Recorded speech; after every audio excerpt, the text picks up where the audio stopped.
Akkam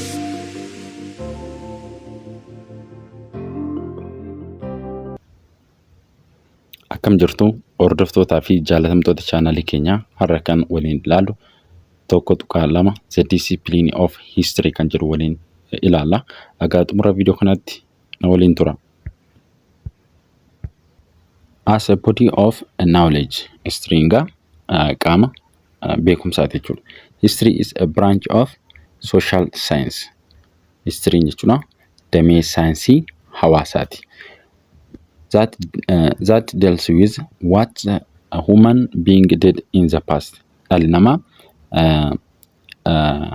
yeroo darbe keessa maal hojjete, waan darbe keessa maali kan inni hojjete kan jedhu qorata jechuudha. It study change in the development of the past society, political, economic, social and cultural life. Yeroo darbe keessa past society amma akkam akka ture, political akkam akka ture, economic akkam akka ture, social maal akka ture, cultural life maal akka ture kan qoratudha jechuudha. Eenyu history. Tokko tuqaa lama tokko the importance of history. Barbaachisummaa history yookiin faayidaa history jechuudha. History helps us now about the past. History yeroo darbee baruudhaaf nu fayyada jechuudha. Understanding the present. Yeroo ammarra jirru kana hubachuudhaaf. And for the future development. Guddina keenya gara fuulduraallee maal tilmaamuudhaaf jechuudha. Isaan kanaaf nu fayyada. History waan yeroo darbee hubachuuf, seenaawwan yeroo darbee hubachuuf, akkasumallee amma maalirra jirra kan jiru hubachuuf, akkasuma immoo gara fuulduraatti maal taana kan jiru tilmaamuuf kanaaf nu fayyada jechuudha history. It also allow us to understand national and international issues. Akkasumallee maal akka hubannu nu godha, waan biyya keessaa fi waan biyya alaa jiran akka hubannu nu taasisa jechuudha. Including democratic principle and nationalism. Akkasumallee principles democratic fi nationalism isaan kanallee dabalatee jechuudha akka hubannu nu taasisa. History can also help us develop the necessarily skill for collecting and analyzing information to reach a conclusion. Akkasumallee maal godha jechuudha, maal keenya guddisa, iskilii akka nuti guddifannu nu taasisa jechuudha. Iskilii akka nuti guddifannu, dandeettii maalii akka guddifannu nu taasisa. Waan tokko walitti qabachuu, information walitti qabachuu, odeeffannoo walitti qabachuu, akkasumallee analyze gochuu, information xiinxaluu, akkasumallee information walitti qabachuu fi information walitti qabanne sana immoo maal gochuu jechuudha, conclusion irra akka geenyu nu taasisa jechuudha. Conclusion yeroo golobarra gahuu kan yeroo jennu madamdamaasa jennu jechuudha. Afaan Amaariffaatiin jechuudha. Dimiddaameerra akka nuti geenyu nu taasisa jechuudha. Golobarra akka nuti geenyu maal gochuudhaan iskilii information walitti qabu, akkasumallee information xiinxaluu akka nuti guddifannu ta'a. Information sana immoo isa walitti qabanne sana isa analyze goone sana immoo akka nuti golobarra geenyu, xumurarra akka geenyu nu taasisa jechuudha. Iskiilota kana dandeettiiwwan kana guddifachuudhaaf nu gargaara jechuudha. So it helps us live our life as a conscious citizens activity participating in shaping our future. Akkasumallee lammii dammaqinaan waan tokko hirmaatu kan waliin hirmaatan kan baratan ta'anii keessatti jechuudha. Civikii keessatti kan baratanidha. Civiksii keessatti jechuudha. dammaqinaan hirmaannaa uummataa kan jedhu jechuudha. Uummata kaka'oo akka ta'an dammaqoo kan ta'an jechuudha. Kan akkasii uumuu keessatti illee gahee guddaa qaba jechuudha history. Akkasumallee shape nu gochuudhaaf gara fuulduraatti shaping our future shape nu gochuudhaaf kan kallattii nu buusu jechuudha. Kallattiidhaan hiikaa isaa ta'uu baatus kan maal godha jechuudha kallattii nu buusu. History teach us critical skill. History maal barsiisa jechuudha. Yaada gadi fageenyaa akka yaadnu nu godha jechuudha. Studying history helps students to develop essential research skill. Yeroo baratan akkasumallee daa'imni yeroo yookiin ijoollee yeroo history baratan maal guddisa jechuudha. Dandeettii maalii isaanii guddisa? Dandeettii waa qorachuu isaanii ni guddisa jechuudha. History helps us understanding the present better and provide a sense of identity. History maal akka hubannuuf nu gargaara jechuudha. Waan ammarra jiru caalatti hubachuudhaaf kan nu gargaarudha jechuudha history. Inni taanu tokko tuqa lama historiography and historical interpretation. Inni taanu tokko tuqa lama historiography and historical interpretation. Historiography yoo historiography study how knowledge of the past is attended and transmitted. Historiography waa'ee maaliiti kan inni qoratu? Knowledgein beekumsi yeroo darbee akkamitti kan inni argame akkasumallee akkamitti kan inni transfer ta'e akkamitti inni gara kanaatti ce'e sammarra jiru kanaatti kan inni ce'e kan jedhu qorata jechuudha. Akkamitti beekumsi sun kan argame akkamitti immoo kan inni bara sanarraa gara bara kanaatti kan ce'e kan jedhu kan qoratudha jechuudha. Eenyudhaani? Historiography jechuudha. The world's oldest written history come from China. Egaa the world's oldest written history comes from China. Jalqaba kan dhufe egaa eessarraati jechuudha? China irraati jechuudha. Kan inni dhufe history jechuudha. History barreeffama kan dhufe eessarraati? China irraati jechuudha. Archaeologists have discovered record of China's history written before 1000 BC. Archaeologists maal argatan jedha?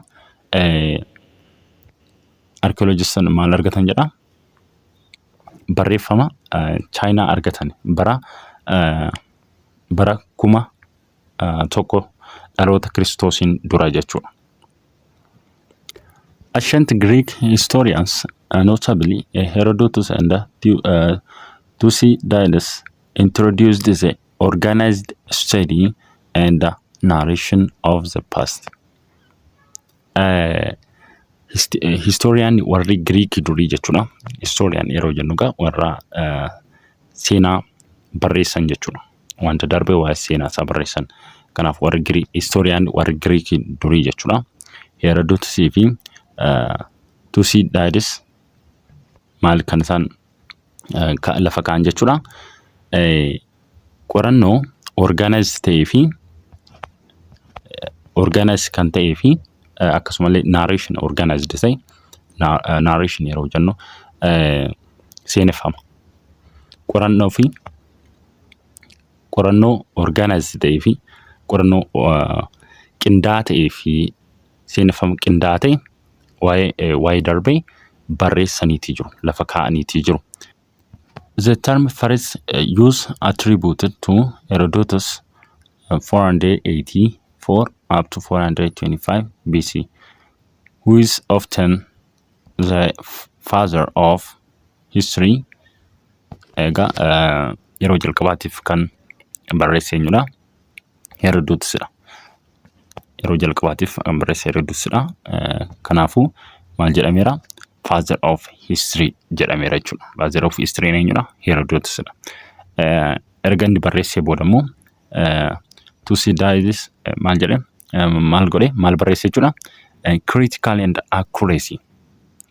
Gadi fageenyaa fi kan sirrummaa qabu barreesseetii jira jechuudha. Waa'ee wanta darbee irratti jechuudha.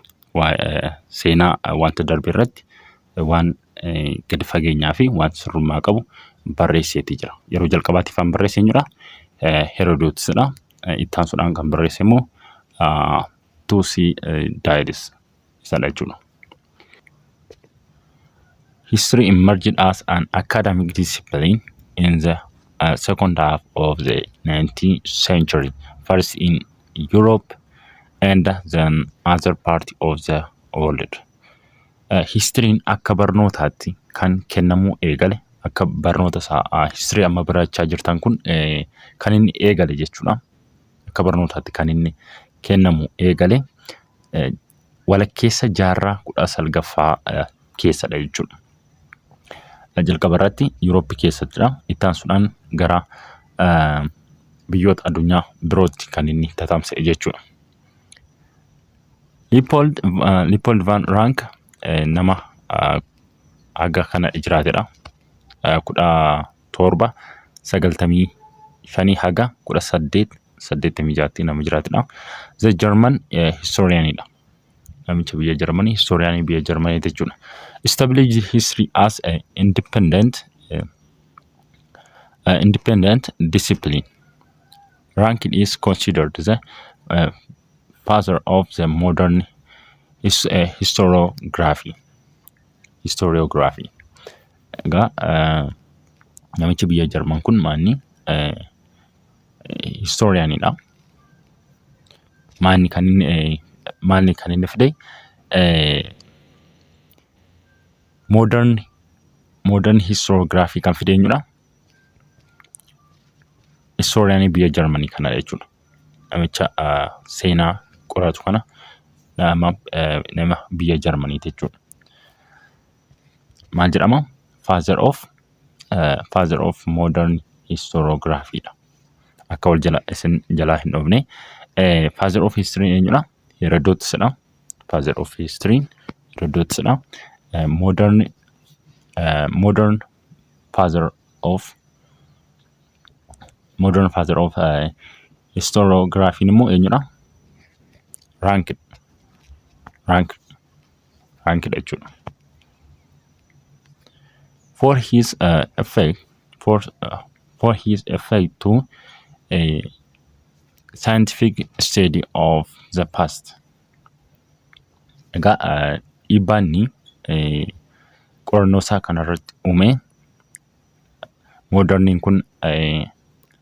modern historiography kun argamuu danda'eera jechuudha.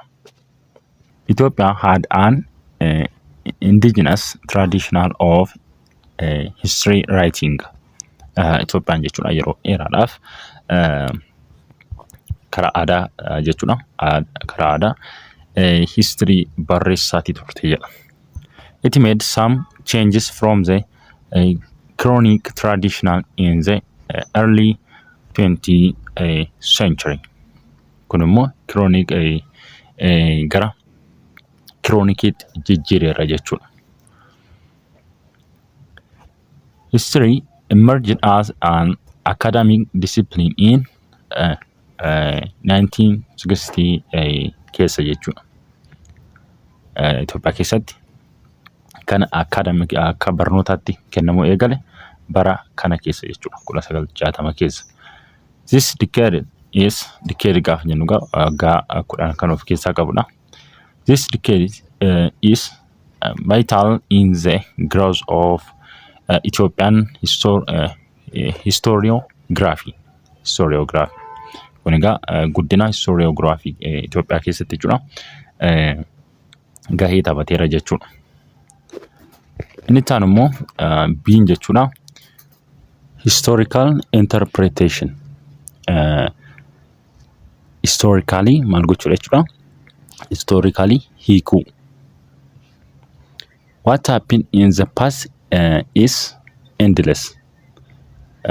Yeroo darbe keessa waan ta'e dhuma hin qabu jechuudha. Waa hedduutti waan ta'eef jechuudha. Waan dhuma hin qabnedha.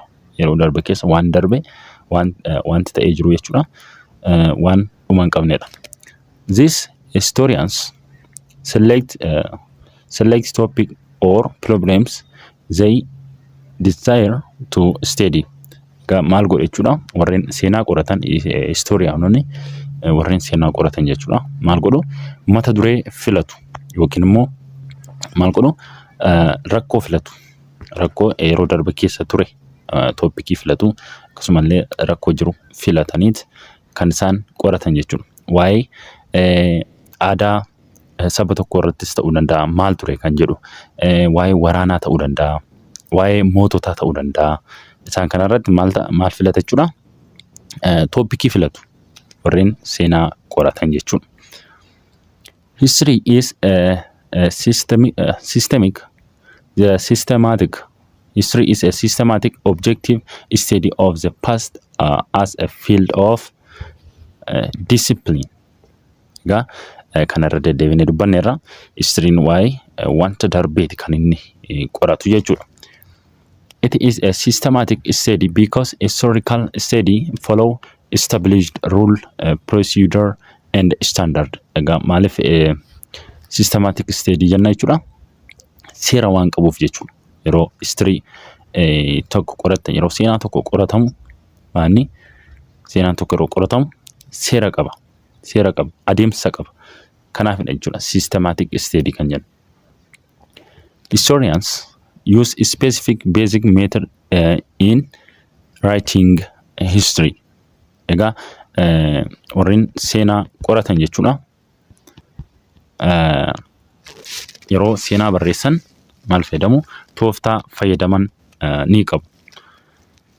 The study of history also refers to the objective pursuit of the truth. Egaa yeroo history tokko yeroo seenaa tokko barreessan maalirratti kan hundaa'e ta'uu qaba. Waan dhugaarratti kan hundaa'e ta'uu qaba jechuudha.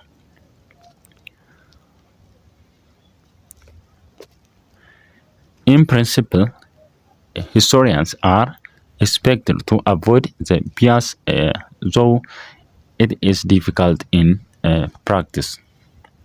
Egaa yeroo seenaa tokko qoratan yeroo barreessan jechuudha. Hanga isaanii danda'ametti maal avoid gochuu qabu dogoggora yookiin waan soba ta'e tokko balleessuudha qabu jechuudha. Waan dogoggora ta'e tokko amma isaanii danda'ametti balleessuudha qabu. Historical interpretation is a process by which we describe, analyze, evaluate, and create an explanation of past events. Egaa history hiikuu gaafa jennugaa maani analyze, evaluate, and create explanation of past event. Waan yeroo darberraa analyze, evaluate ta'uu qaba jechuudha. We base our interpretation on primarily and secondary or both source. Egaa yeroo seenaa tokko yeroo barreessitan yeroo qoratan jechuudha. Maani sourcing keessan maal ta'uu qaba? Maddisa primary source yookiin secondary source yookiin immoo lamaan isaayyuu ta'uudha qaba jechuudha. Source primary source secondary source kan jedhu mata duree isa kana keessatti waliin ilaalla jechuudha. Tokko tuqaa lama sadii source of history madda history jechuudha. Madda seenaa.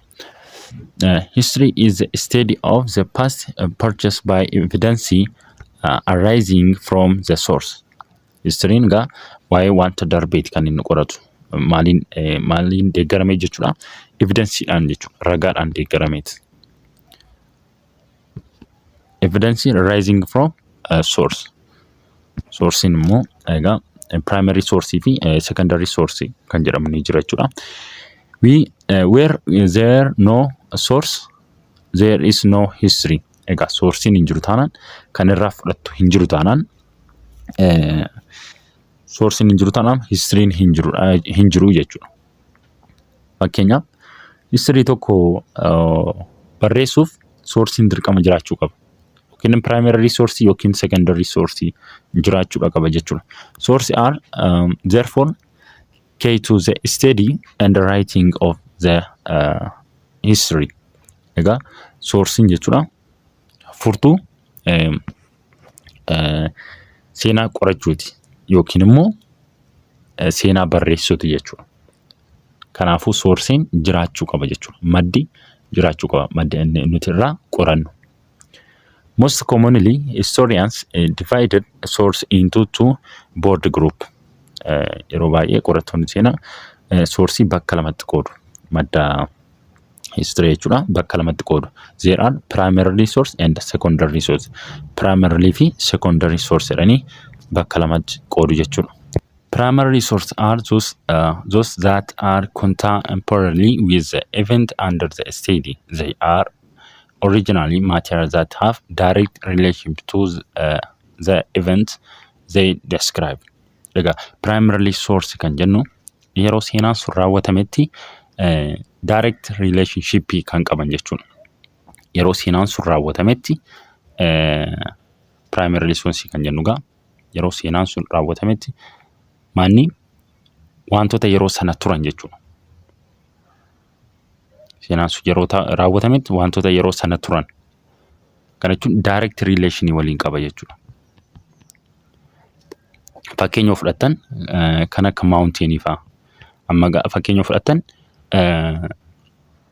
seenaa yeroo qoratan mountain ta'uu danda'a. Mountain sun yeroo jira. Fakkeenya fudhatan Aduwaa irratti gaarreen Aduwaa irratti waraana gaggeeffameera. Achirratti gaa waa baay'ee fudhachuu dandeessu achirraa. Primary source kan jedhame jechuudha. Achirratti akka waraanni gaggeeffame achirraa meeshaalee adda addaa fuutanii achitti meeshaalee waraanaa achirratti arguu dandeessu. Achirratti akka waraanni ture achirraa odeeffannoo funaannachuu dandeessu jechuudha. Tools meeshaaleewwan kan akka coinii ta'uu danda'a. Kan akka fossils ta'uu danda'a. Kana jechuun lafeewwan adda addaa ta'uu danda'a. Waa baay'ee jechuudha. Inni kun maanni primarily source jennaan jechuudha. Kan akka diaarii faa, kan akka leetarii faa isaan kun waa baay'eedha asirratti tarreeffamaniiti jiru kunoo asirratti. Kan akka maalti? Kan akka ornamentii faa,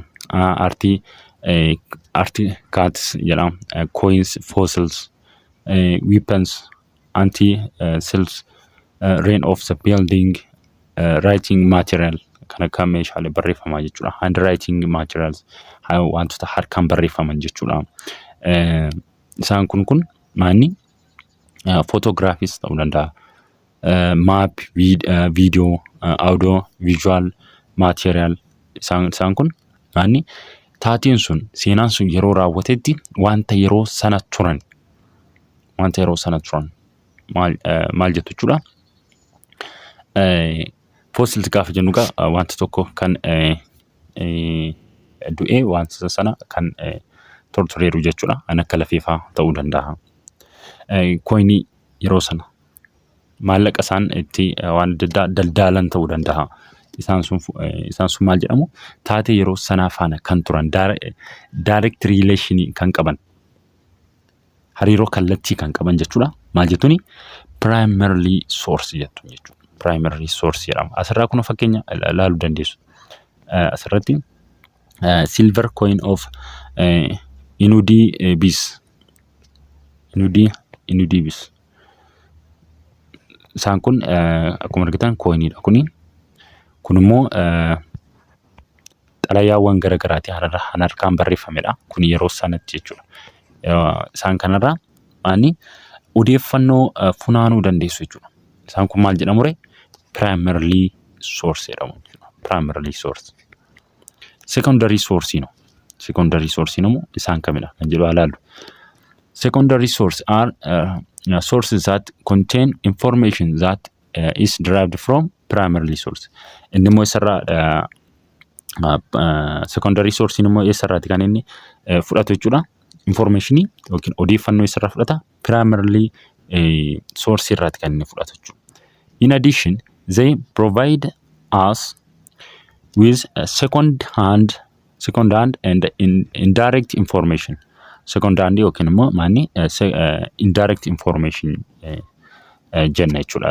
Secondary source dha maaliif direct information eenyudha primarily source dha maaliif waan yeroo ta'iin sun raawwatetti wanti sun tureera jechuudha. Meeshaan sun tureera wanti sunis tureera. Kanaafuu isaan maal jenna direct information jennaan. Indirect hin jennuun immoo sakamii secondary source dha. Fakkeenya isaa ilaaltan isaan secondary source jechuudha. Maanni kan akka article books and text books kan akka article kan akka book and text books ammasin seenaa kitaaba keessan irraa kitaaba irraa baratan kan history kana jechuudha. Seenaa biyya wayii yeroo haasa'u secondary moo primary jettu secondary dha jechuudha. Secondary dha. Maaliif secondary kan jenne kitaabni kun kan barreeffame egaa inni isin barattan kun seenaa waa'ee seenaa boqonnaa lama keessatti kan barannu jechuudha. Civilizationii kan biyyoota boqonnaa lama keessatti asuma keessatti kan barannudha. Gara fuulduraatti egaa kan barannu ta'a.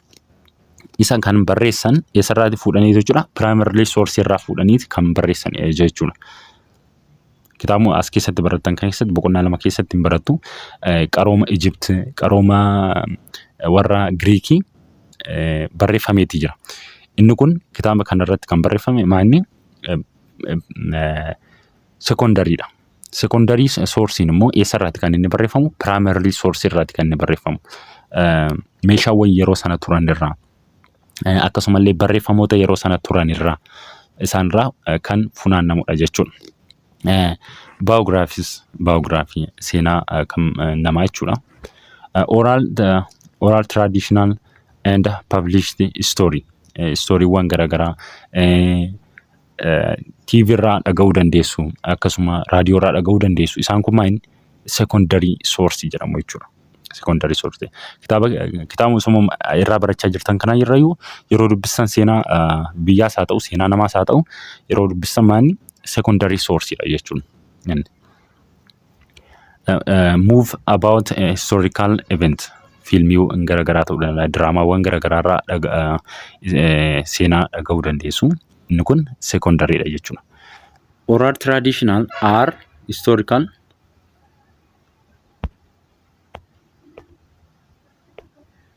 Oral traditional are historical source transmitted by word of mouth from one generation to the next. Oral traditional kan jennu egaa seenaa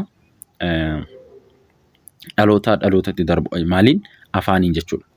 Afaaniin dhalootatti seenaa yeroo tokko ta'ee jiru tokko jechuudha. Ijoollee keetti haasoftee dabarsitoo ta'e akkasumallee ijoolleen keessan immoo ijoollee isaaniitti haasa'oo ta'e kana maal jennaan jechuudha. Oral traditional jennaan jechuudha. History can only be written based on data collected from the above mentioned source. History kan barreeffamu maalirraati jechuudha. Kan inni barreeffamuu danda'u warra kana dura maqaa dhoofne kana olitti maqaa dhoofne primary source fi secondary source qofarraati kan inni daataan walitti qabamuudhaan information achirraa walitti qabamuudhaan kan inni barreeffamuu danda'u jechuudha.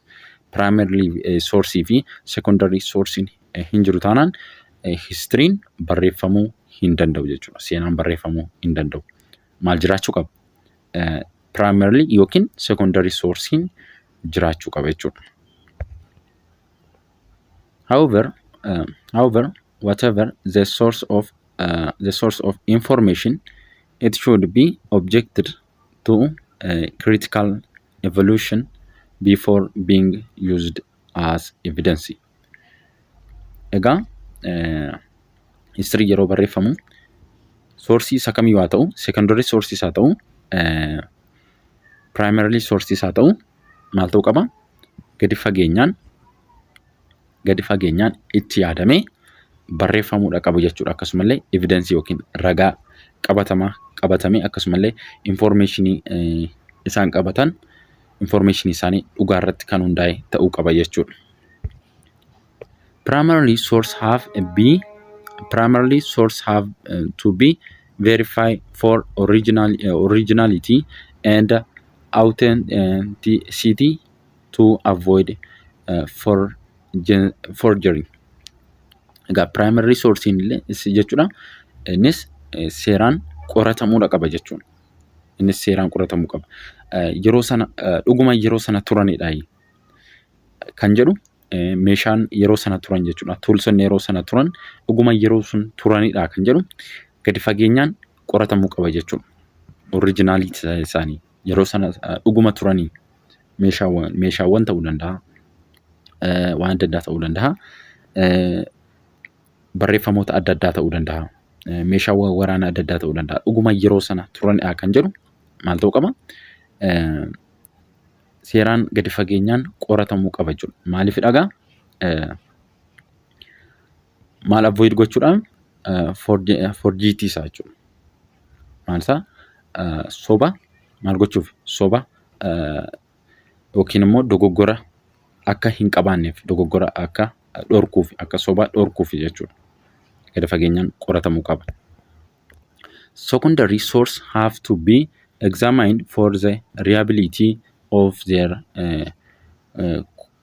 reconstructions. Egaa secondary source'inis maal ta'uu qaba? Innis qulqullaa'uudha qaba jechuudha. Dhugaan ta'uunsaa qulqullaa'uudha qabuudha. Hagam dhugaadha kan jedhu qulqullaa'uudha qaba. Oral data should be cross-checked with other sources such as written document to be determined it is true. Egaa oral data yeroo jennu egaa kan afaaniin haasa'aman jechuudha. Isaanis maal ta'uu qaba? Check ta'uu qabu jechuudha. Yeroo namni haasa'u namoota garaagaraa biratti garaagaradha moo tokkodha inni haasa'amu kan jedhu check ta'uu qaba. Akkasumallee wantoota barreeffaman irraa dokumentii tokko irraa maal ta'uu qaba? Mirkanaa'uu qaba. Check ta'uu qaba jechuudha. Maaliifii dhugaansaa hammami? Dhugaadha moo kun sobadha kan jedhu check ta'uu qaba jechuudha. Inni odeeffamus afaaniin jechuudha. Seenaan odeeffamu afaaniinis jechuudha. Because it may lose its authenticity due to distortion through time. Maaliifidha jechuudha? Yani mirkanaa'uu qabu. Yeroodhaa yerootti maal ta'a deema jechuudha? Badaa deemuu waan danda'uuf jechuudha. Amma yeroon turu egaa seenaan sun yeroo haasa'amu maal ta'a? Irraanfatamaa deema. Akkasuma dagatamaa deema. Kanaaf barbaachisa jechuudha. Check ta'uu qaba jechuudha. Egaa viidiyoo taanuun 1.24 dating in history kan jedhu walitti deebina. Hagamma baranne keessatti bakka gaaffii isinitti ta'e koomentii jalatti na barreessuu hin dagatinaa. Nagaan naa tura.